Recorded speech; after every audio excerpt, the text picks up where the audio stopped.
Thank you very much. That is the most unique introduction I've had. But it's a whole lot better than the introduction I got on my first visit to Nigeria as ambassador to the United Nations. Because on that visit, remember, the Nigerians had denied Kissinger the right to come to Nigeria even. And then Carter won the election and he sent me. And the headline in the Nigerian Times was, "Send a nigger to catch a nigger."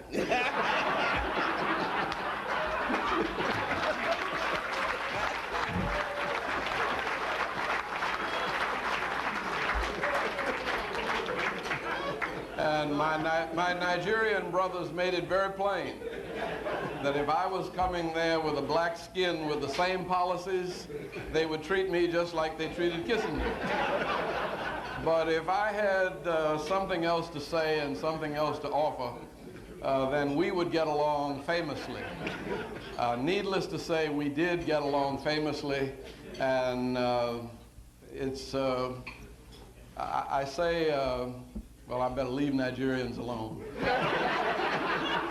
No, I'll say what I say.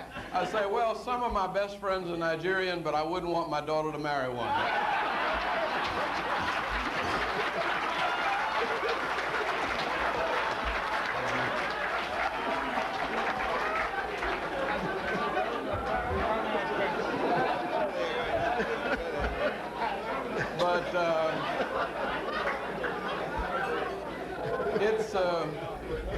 It's always a privilege for me to come to this country because I've sort of adopted President Houphouët-Boigny. I admire him greatly. I see this country that he took over that had less rainfall than most of its neighbors, that had little or nothing in the way of raw materials, and yet, largely through the partnership of business and government, he has developed one of the finest little spots on the face of the earth.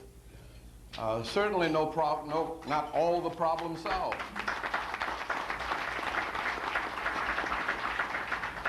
But when we look at the history of the world recently, and when we compare the stability, the security, the progress, the prosperity of Côte d'Ivoire, not with Africa, with Yugoslavia, with Ireland, with the Middle East, with lots of places.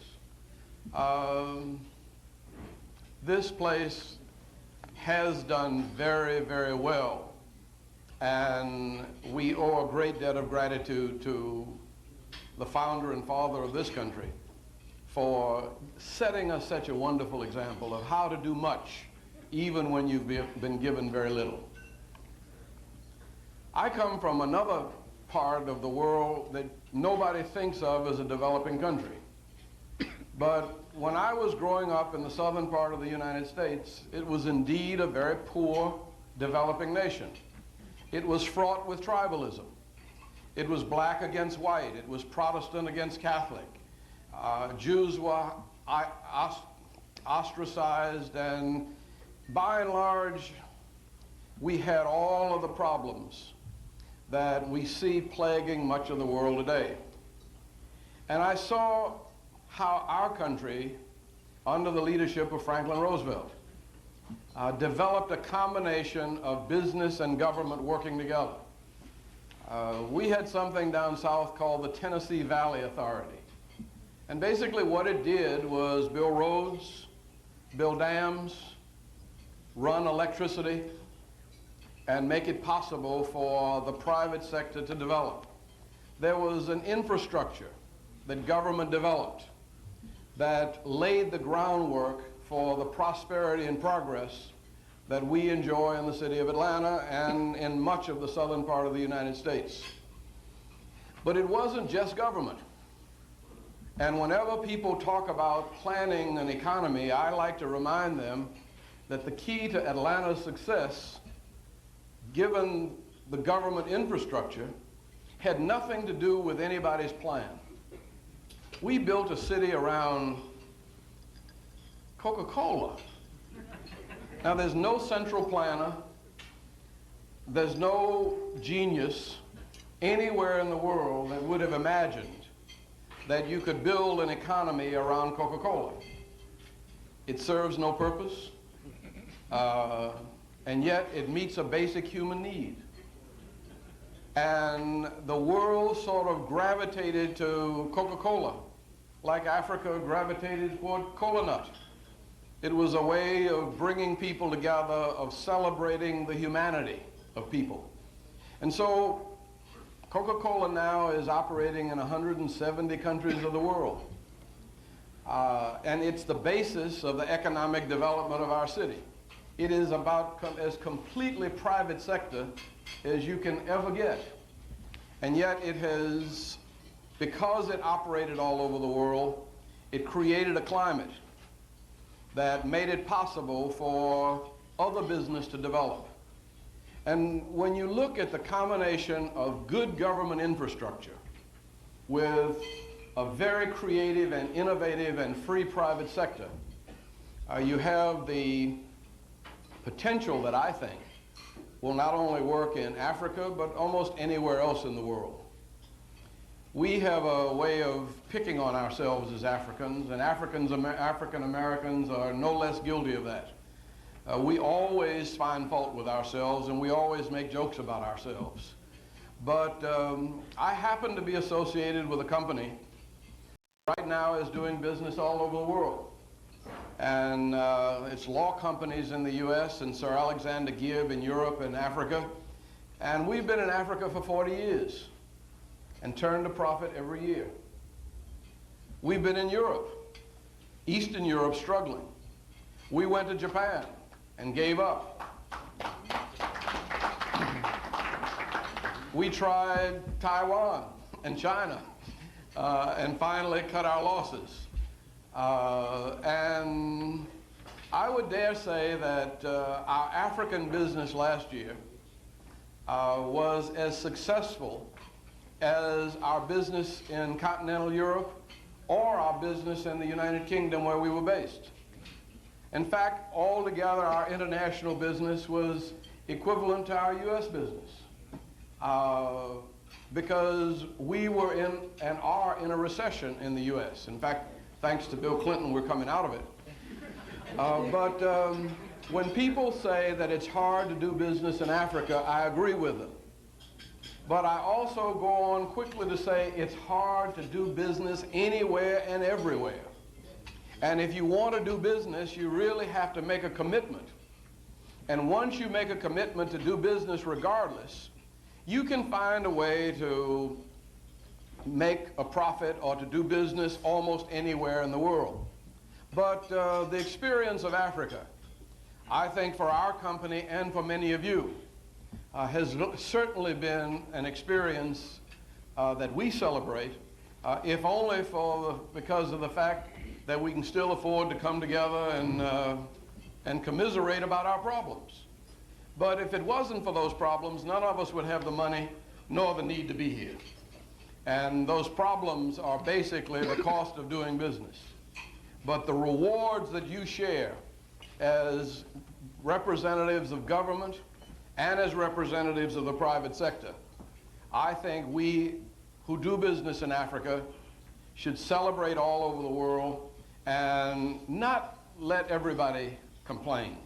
Let me tell you about some of the problems of doing business in Atlanta and some of the things that we had to work out with a government and business partnership. I made a very aggressive effort to attract foreign investors. We did quite well. And we were bringing in investors from all over the place from Atlanta. And we finally got a fellow coming in to look at a real estate investment, which was going to run somewhere in the neighborhood of $300 million. And we made a mistake. The mistake we made was we didn't pick him up at his hotel and bring him to the meeting. And he walked out of the hotel. He was just 2 blocks from where the meeting was to be. And he got in a cab. The cab driver, who had been sitting there for over 2 hours waiting for a fare to the airport, was livid that after waiting for 2 hours, he only got a fare for 2 blocks. And he raised so much hell, the investor said, okay, take me to the airport. And over a $15 cab ride, we lost a $300 million sale. Now, that's one of the kinds of things that government has to do to attract investment that doesn't cost any money. As soon as I found out about that, you know what we did? We put in a course for taxi drivers. We passed ordinance that everybody had to be relicensed. And before you could get relicensed, you had to come in and sit down and take a course.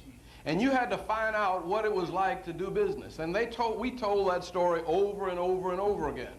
From now on, taxi drivers are so nice, they think everybody's going to invest millions. We fought like I don't know what, because it's hard getting into the United States. If you come into New York, New Yorkers are just mean. I mean, they're nice people for the most part, but if you lived in New York all the time, you'd be mean too. So when we got a chance to have a customs office in Atlanta, we wanted to make a distinct difference. We wanted to make sure that customs represented the Southern hospitality. So we really worked on our customs officers. And we worked with them to help them to understand what we were trying to do, that it was important for them to be as courteous and responsive and to welcome visitors, because people don't get their impression of the country from the head of state or from the foreign minister or from the presidents of the corporations. They get their impression of the country from the taxi driver, from the people in the hotels, from the airport and the customs. And if you want to attract investment, so by and large, we really worked on our entire community. And we helped them to understand that every investment, when somebody comes in and builds a 50-story building in Atlanta, that represents 5,000 jobs for 4 years. Construction jobs in Atlanta were paying $42 an hour. When you see a building going up, think of how many people are going to ride in your cab. Think of how many people are going to go to your beauty parlor and get their hair fixed. Think of how many people are going to go to your shops.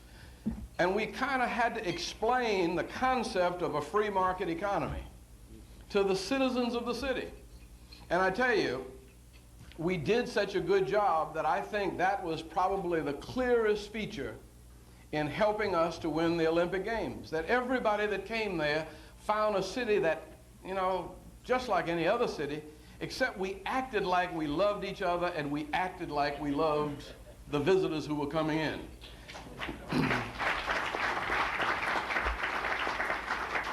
Now that we won the Olympics, we're fighting with each other on how it's going to be built and who's going to do it. But it's an in-the-family fight. And essentially, there will never be peace along with prosperity continuously, but as long as we're working together, as long as we're taking on these problems, as long as we understand that we in government can distribute wealth, but we really don't generate wealth. And the lessons that I had to help our city council learn and our politicians to learn is that if we were going to have taxes, business had to have profits. And if business was going to have profits, we had to create the kind of environment that would make people want to put their money there. Now, when somebody puts $300 million someplace, or $200 million, or even $1 million someplace, they want to make sure that it's going to be safe for 30, 40, 50 years. And one of the reasons why I am so optimistic about Africa is that with all of Africa's problems, investments by and large have been safe here. I'm on my way from here down to South Africa with Thabo. And the fascinating thing about this visit is that people have associated me with the Olympics.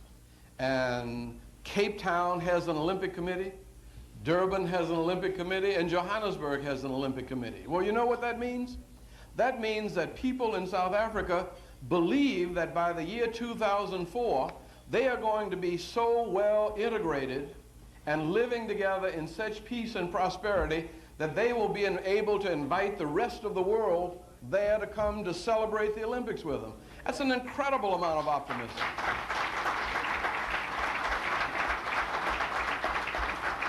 And it's a good sign. It's a good sign because it said when people are thinking about 2004 very positively, it means that they're going to be willing to accept the challenges of 1993 and 1994. And I think that kind of optimism that you get throughout the African continent, in spite of the fact that there are complaints almost everywhere, people are convinced that I'm convinced that if Bill Clinton ever gets his State Department together and lays down a few simple laws, you don't even have to send troops like in Somalia. If you let Haiti know what the United States government and the United Nations will put up with and won't put up with, Haiti will fall in line. Liberia will fall in line. Even Zaire will fall in line. We don't have to tolerate chaos on this planet. All there has to be is a commitment on the part of the nations of the world to be decisive in their approach to each other and to realize that, as Martin Luther King said, injustice anywhere is a threat to justice everywhere. Yay.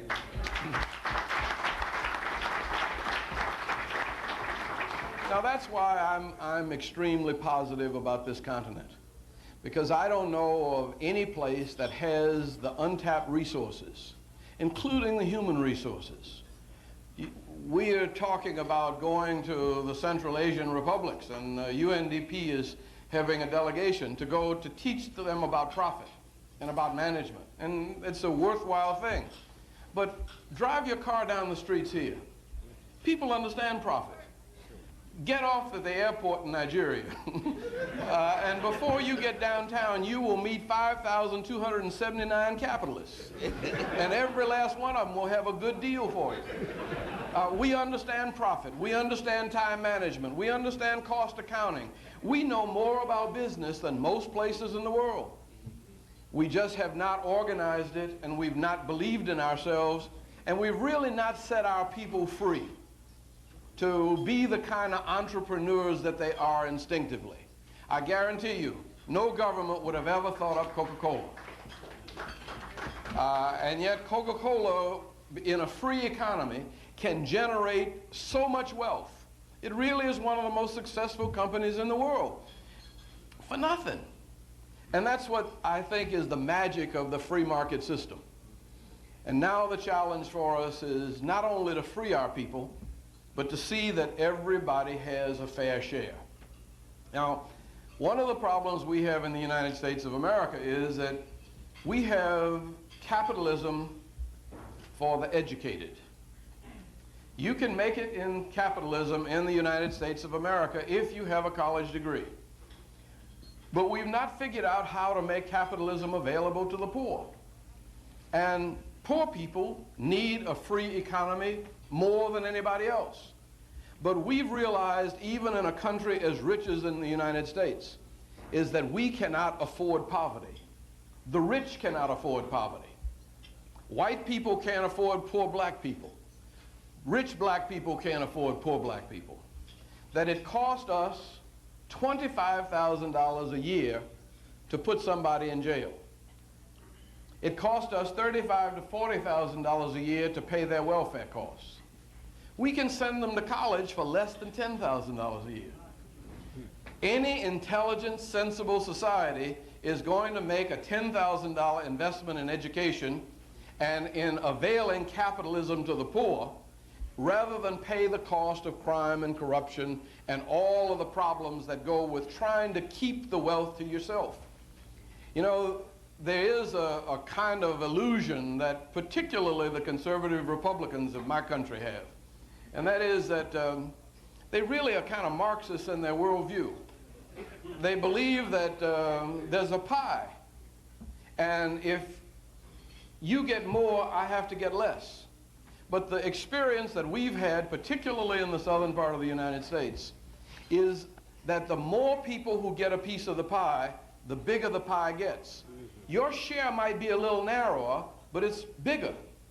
And we can almost document that because in 1958, when Martin Luther King wrote his biography, Stride Toward Freedom, the earning power of black Americans was $18 billion annually. Now that was okay then too. That was more money than Canada. It was more money than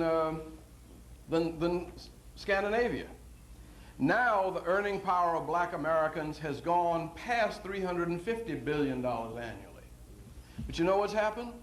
The income gap between blacks and whites has actually widened.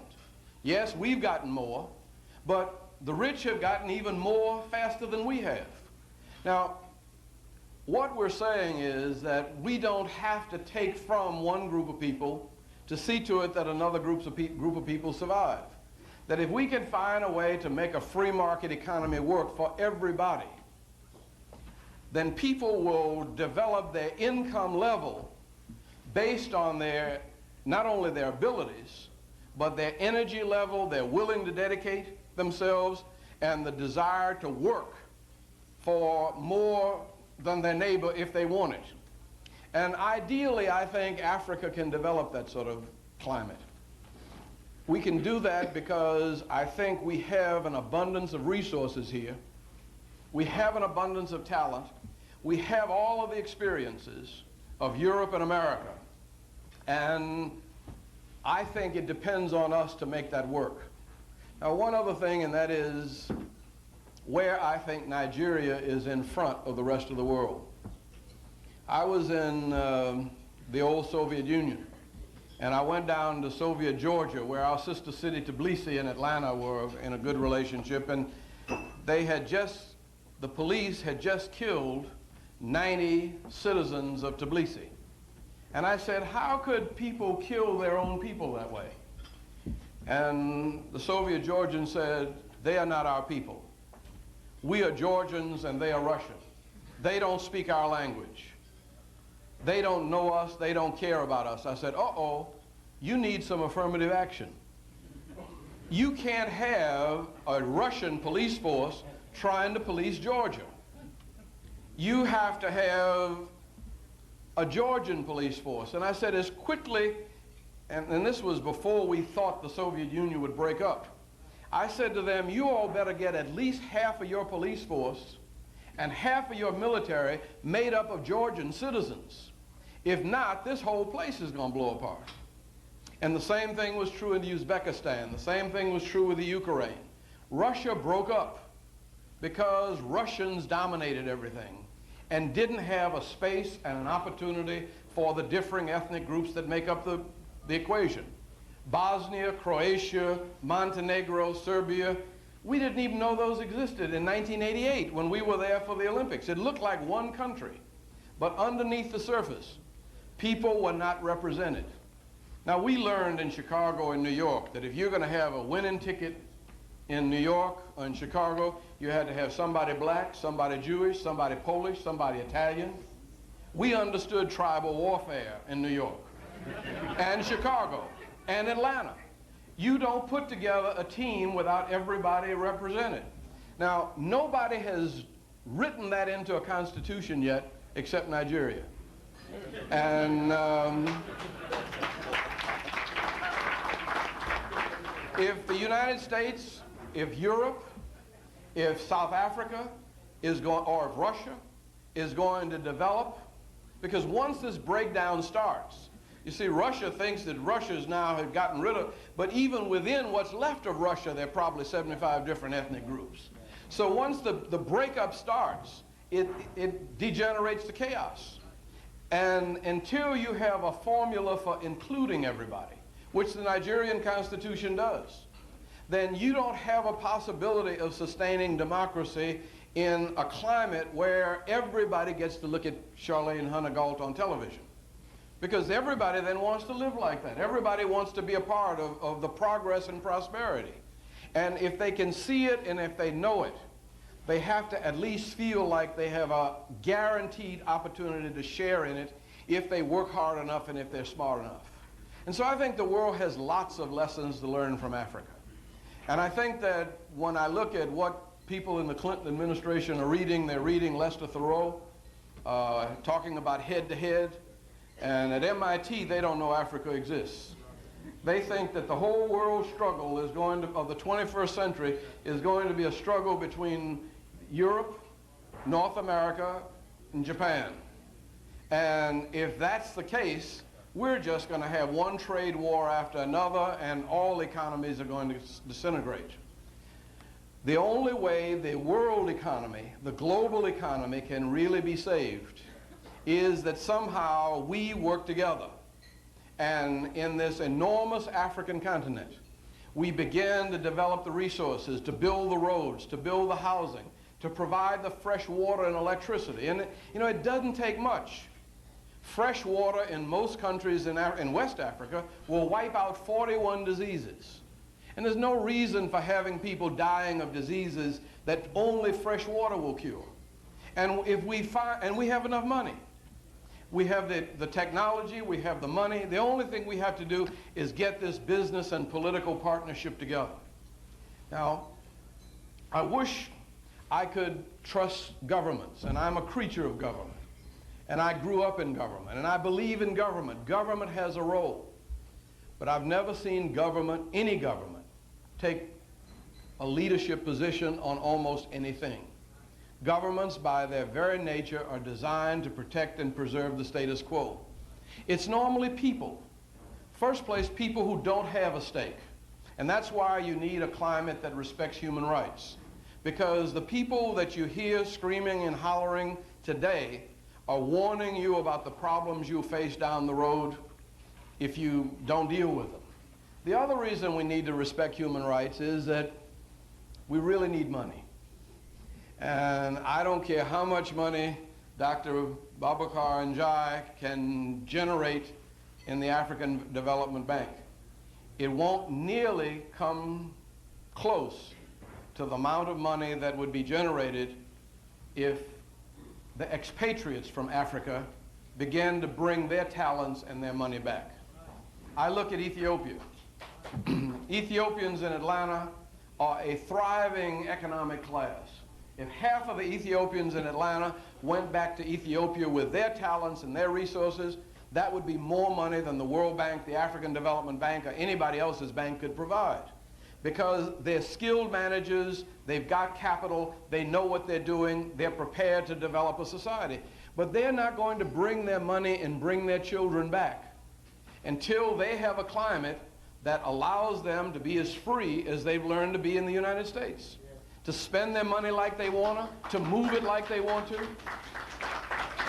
And by and large, Africa needs a free economy, and Africa needs to protect and preserve human rights, including economic rights, to get Africa's children back.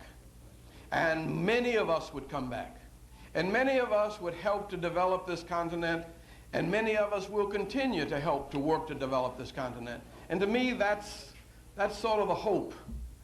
Not only for Africa, but if we don't begin to find a way to make Africa work, there's no way possible for the world as we know it between Japan and Europe and the US to work the way they're trying to make it work.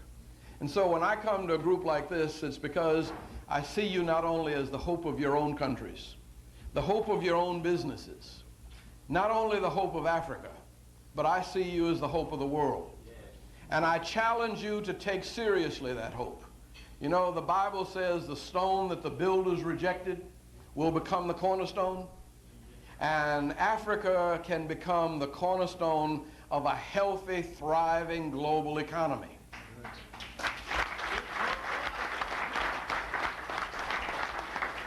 And it's going to be out of groups like you, the African Business Roundtable, that won't do it yourselves. But you will help your governments understand. You will help to elect people to a government that respect all people. You will work with the institutions that have developed that made it possible for us to come together to solve almost any problem that we can. Jesse Jackson has one quote that I like to quote all the time because I don't know where he got it from, but I got it from him. And he says, if we can conceive it and believe it, we can achieve it. And I think that's an appropriate motto for African business. we can conceive a profitable, free society, respecting the human rights and opportunities of all people. We can believe in that and give our lives to it. And if we do, God knows we will achieve it.